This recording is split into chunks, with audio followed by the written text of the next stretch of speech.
In the name of Allah, the most merciful.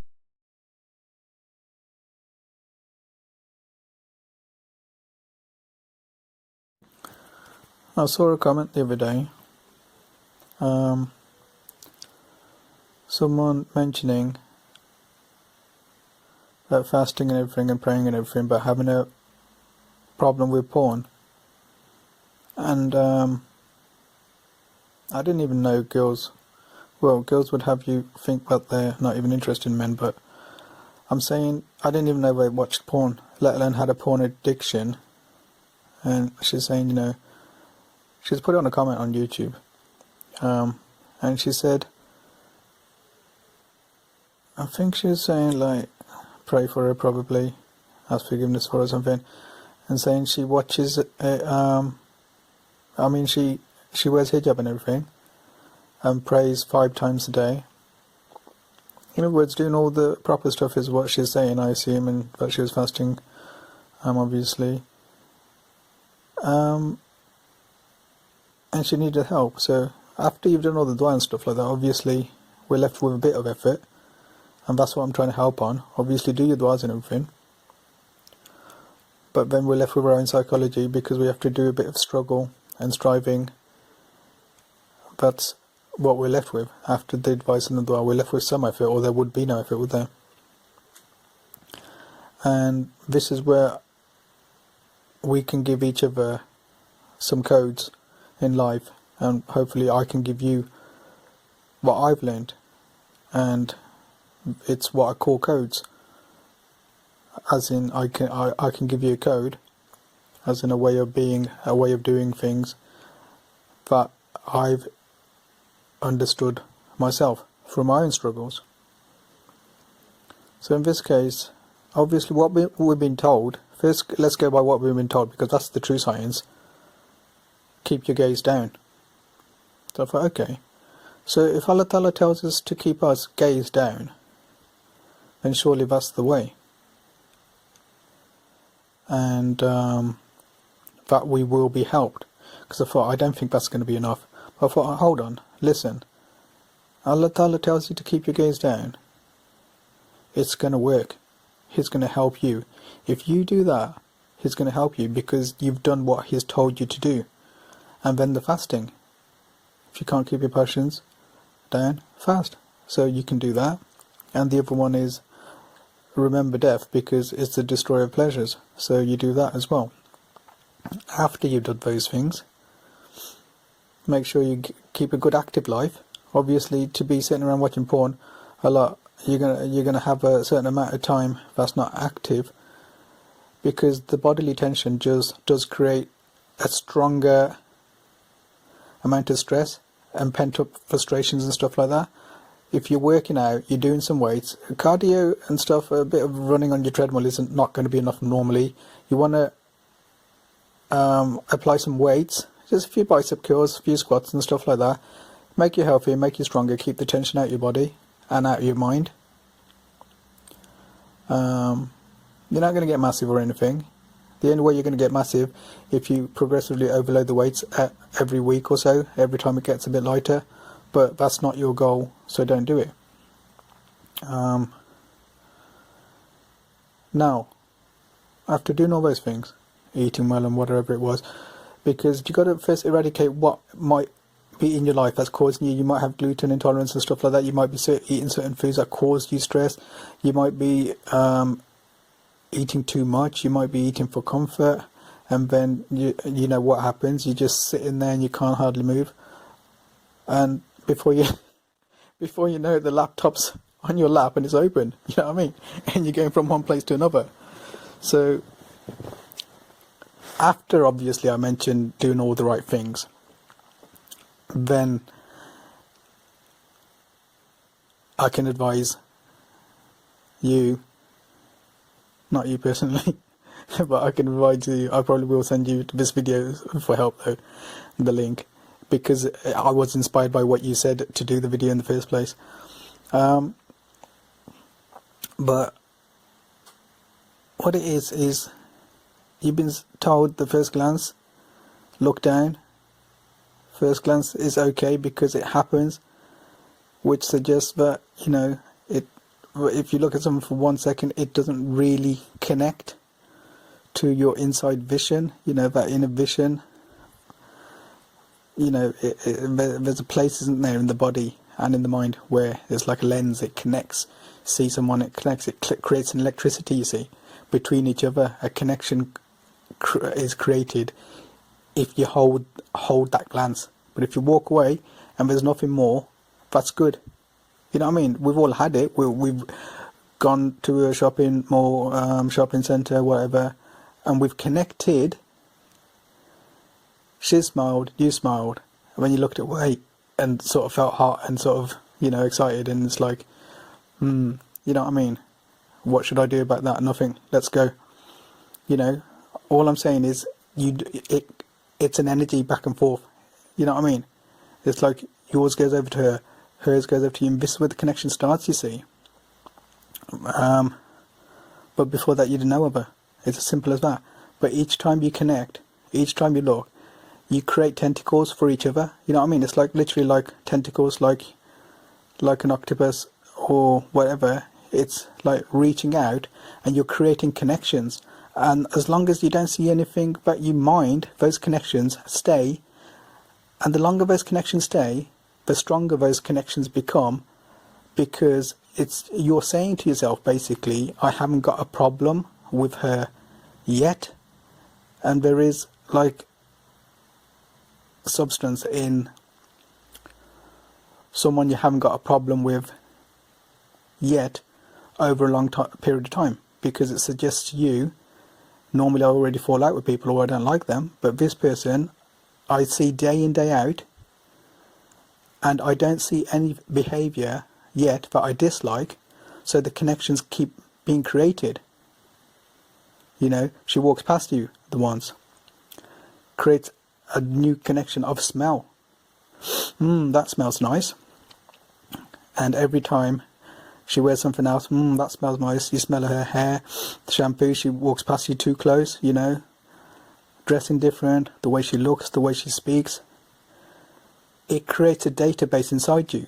So from the person you didn't know, let me track back a bit and I'll explain before you saw her. So say you were in an office or in a shop or wherever you work. She's down the street in McDonald's.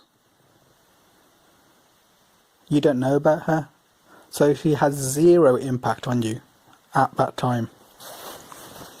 You have zero impact on her. You don't know of each other. That's the safest place to be. Regarding resisting sin, of course, if anything else can happen good, then that's fine. But I'm saying that the safest place to be is you're at 0 and she's at 1. Totally away from each other, you haven't connected yet. That's neutrality. That's when nothing's happened yet. You don't feel any lust for her, she doesn't feel any lust for you, because you haven't seen her yet.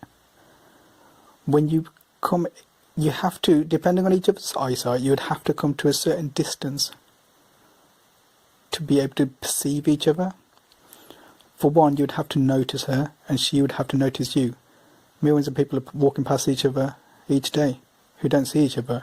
The point is, you'd have to notice each other. She is probably looking at you. You perceive someone looked, you look over, creates a connection. If you're not interested, you look away. Or you look at her, she perceives you, she looks away. Or you both look at each other and think, I like that. So the thing is, the first time you see, glance down, all done, you go.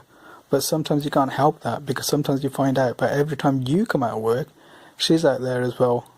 And it's just, it begins, but the point is, the thing is to avoid it, to not let it begin is the idea, to not allow it. I'm talking about in this case that you're not going to allow it. It's not a Muslimah, and it's not a two-way thing. You know what I mean? It's not going to happen from that point of view, to resist, as in from the point of view of a sin. So forget about the internet and pornography and stuff like that. I'm getting into the nitty-gritty of it, so you wouldn't have. The whole point is to get to the core of it. What happens and why you even have this desire. Put it like this here. if you keep your gaze down long enough, the images in your mind for women disappear. The only other ones you'll get is in dreams and stuff like that. And if you've been a good person and you've resisted long enough, you'll get good dreams. You'll have it in dreams. You'll have wet dreams. You'll have beautiful dreams and stuff like that, because you'll be compensated, if it is willed, in your dreams, because you're resisting in the reality. So it's not necessarily bad to have a wet dream. It's not necessarily bad to see a beautiful partner in your dream, because that could be a reality in the future, or just for your pleasure, because you're resisting. But the point is, that's a dream. That's fine. It's not your fault. You're not doing anything in it. But what I'm saying is, if you stop looking at imagery of the opposite sex, if you stop looking at imagery, the imagery slowly disappears and goes away from your mind. The only way to bring it back is to start looking. It needs to be topped up. So if you stop it now, today, it's going to be tough for you. But slowly what happens, try it and you'll see, within a few weeks, it just keeps going and going and going. Just like if you haven't seen someone for a while, next thing you know, you've forgotten about them until you see them again and say, oh yeah, I had forgotten that you existed until I saw you. Oh, thanks. So the point is, stop looking, the imagery goes. Stop looking on TV, imagery goes. Stop looking anywhere, the imagery goes. Stop listening with your ears, as in, it doesn't connect to the ears and it doesn't connect to the eyes. Then, thankfully, when you're watching TV, something suddenly comes on, it doesn't matter. You know why? It doesn't connect to the lens inside, because you haven't got a place for it. It doesn't connect to the heart inside, because you haven't got a receptacle to receive it. There's nothing to receive it. You know what I mean? Because you haven't got the what you call it? You know, there's receivers. Receptor sites, yeah, that's it. You haven't, they're not receiving. It's not receiving because you've blocked it effectively. You've decided and committed to not looking at that and accepting it and taking it in. Same as when you've fallen out with someone, you've decided that person, end of story, not having anything to do with her anymore. I don't see her, I don't hear her. You know what I mean? I don't smell her, I don't taste her, I don't feel her, I don't think about her, I don't know of her existence. It's as simple as that. This is what you do. That way, when the right person's going to come, you'll get blessed anyway, inshallah. Inshallah, you'll get blessed with that person. You won't have to worry, oh, I need to do this, I need to do that. Inshallah, the belief is, you'll find your soulmate by doing the right thing, and that's all you have to do. Pray, do the right thing. She'll come, she'll enter your life, he'll enter your life, whatever. It might be that you might have to go looking a little and stuff like that, but generally I'm saying, do the right thing and all the good comes to you anyway, inshallah. But regarding resisting it, the imagery goes after a while, but it's not going to be too hard, because you're going to get beautiful dreams. You know what I mean? You're going to be having the relief in your dreams. It's an outlet. It does happen as a good thing, not really as a devil doing it. You know, are you really gonna have so much pleasure and enjoy that so much and attribute it to the devil and be pleased inside and think, oh man, I hope he gives me one tonight? You know what I mean? That's just wrong. You know what I mean? You got to understand that the devilish ones, whatever and stuff like that, if you're being devilish and you're always watching porn, then yeah, it's messing about with you and wanting to get you deeper into it, using the imagery you've already seen, or putting more in your head, or prompting you to. But I'm talking about when you're good.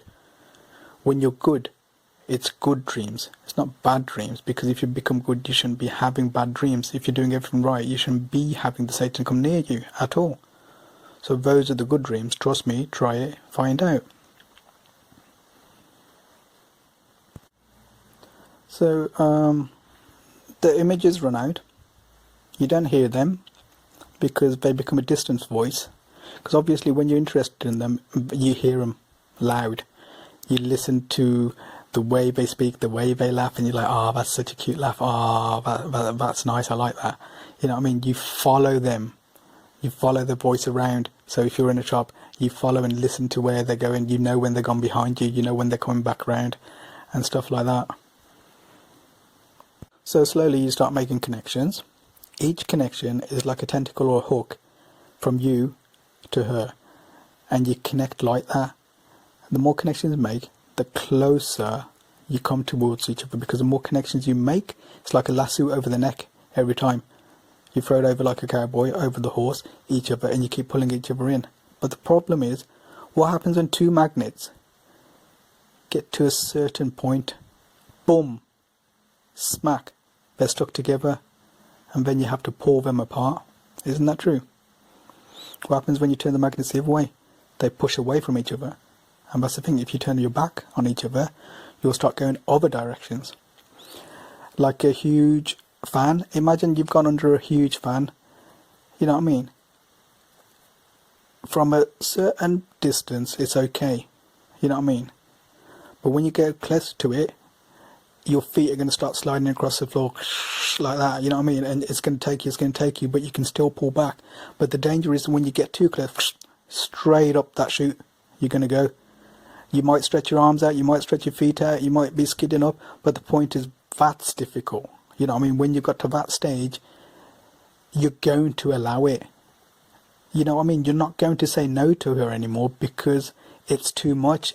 The point is, it's on intentions, you see. Allah Ta'ala tests you according to your intention, but you've already intended it, so now you're deserving of that test. Isn't that true? Isn't that what happens? You've made yourself deserving, because Allah Ta'ala is most fair. He gives you the warning. He doesn't just chuck you into fitna, because if he did, he'll put you in testing every single day. How often do you get someone asking you out? How often do you get someone asking your number? How often do you have people just walking up to you?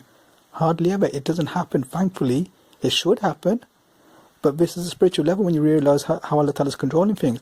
It should happen, but it doesn't happen because He stops people. So many people who want to know you, want to message you and stuff like that, He stops them. Same as He stops you. That's where we have this thing about, why do you think it's so difficult? I can't do it, I can't get a number. Oh, no way, man. No, bro, leave me alone, man. I can't do it, bro. And we're talking about the most brash and arrogant people, the most brazen people, and they can't do it. You know what I'm saying? Like I was saying, once you make that connection, it's very hard, because then you've asked for it. You know what I mean? You were allowed the first accidental glance, and you could look away. But everything else afterwards, you were betraying and disobeying and taking the khutwat al-shaytan, the little steps of shaitan. I'll put my left foot forward, it's okay because it's not too bad. Actually, as I got my left foot forward, I'm in a bit of an unbalanced state. Let me just put my right foot forward. Actually, now I've got my right foot forward, my left foot's behind and I'm in an unbalanced state. Let me put my left forward again. Actually, let me put my right forward. You know what I mean? It's so subtle. Before you know, you're up against each other because you kept putting your left foot forward, then your right foot forward, then your left foot forward, then your right foot forward. Before you know, you're against each other. So that's what you got to be careful of.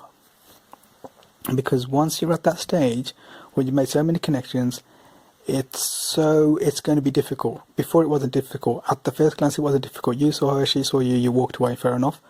But now you make connections. You know how she smells, how she talks, where she's going to be, perhaps where she lives or which way she walks to go, what bus she takes, whatever. You know what I mean? You probably know her name now. Point is, you don't want to go to the next level, because there's levels where you can't turn back without having...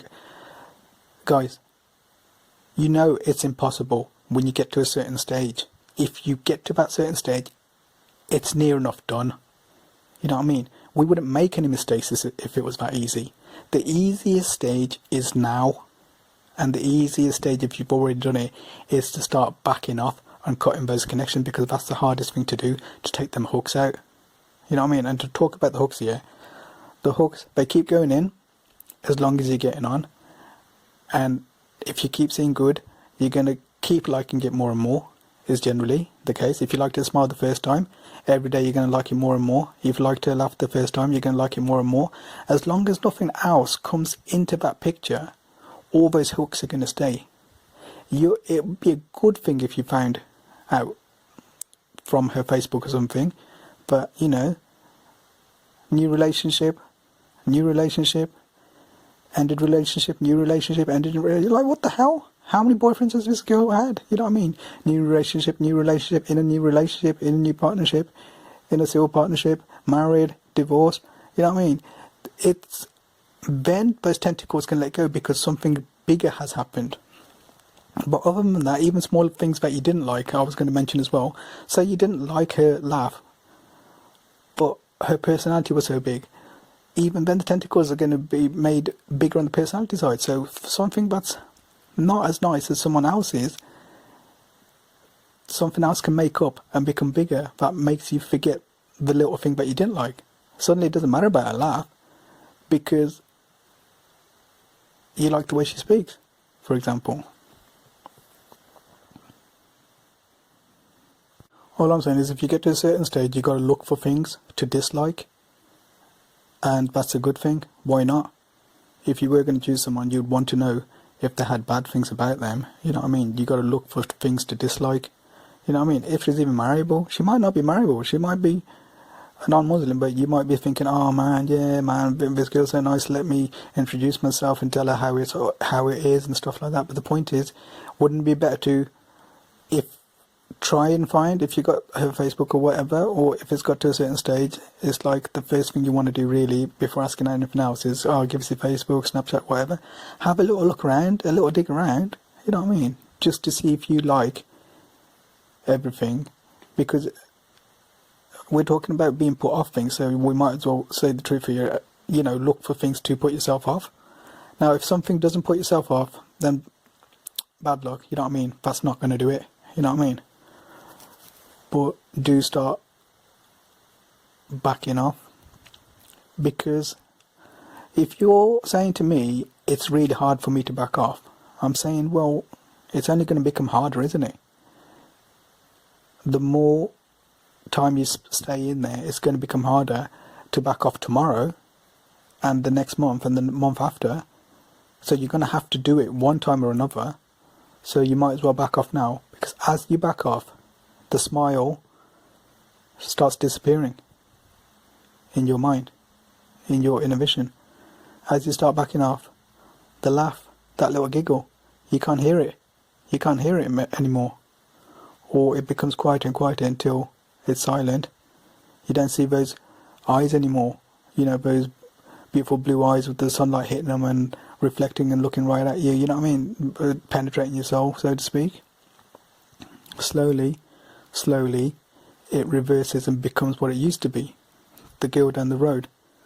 And you in the office, in the restaurant or the shop, wherever. You cause the distance again. But why even go through it? If it's happened, okay, fair enough. But the best thing to do, always, is not to take a little, not to take a sample, not to have a taste. Same as anything. You know what I mean? Any addiction. Cigarettes, pizza, doner kebab, whatever it is. When you have a little taste, you cause yourself difficulty, don't you? If you just stop it, cold turkey, you're fine. And that's what I'm saying. Same with women, same with men, same with anything. Don't partake in a little because it makes it more difficult for you. As in, don't look at all. Looking a little will keep you hungry. Example, we're in Ramadan at the moment. Well, last day. But the point is, have you noticed if you're thinking about food or water or anything like that, it makes it so much harder for you if you're looking at it, working around it. But if you don't think about food or drink all day, it's perfectly fine, because we've been told mainly it's a case of patience. So, you know, don't think about it. But the point is, I'm saying here, it's the same thing. But the food is a good example because you'll understand it. It's simple as that. If you're thinking about pizza all day when you're fasting, you know what I mean, and a can of Coke, it's tough, isn't it? Now, imagine you don't see in your mind's eye that pizza or the Coke, or talk about it, or think about it, or smell it, or desire it. Then eventually you'll be alright, won't you? So basically, that's what you do. I don't think I have to go into much detail about it. Detailed enough, because obviously we're all intelligent people. You can pick it up and think, yeah, I get it. I get what he's saying. You know, because I've talked about the tentacles, I've talked about the connection, I've talked about the inner lens and stuff like that. It might be a series. It might be that I might have time to do a better video and explain it more. But I think generally I've explained everything to a decent enough point for you to understand. I've explained how you'll have your release in the dreams. You'll have beautiful dreams. All going well. the daily images will disappear to the point you'll be a free, clean slate, purified and well. So that should be fine. In Sha Allaah ta'ala, that should be fine. Okay, thanks for listening. Take care. Bye. بسم الله الرحمن الرحيم بسم الله الرحمن الرحيم بسم الله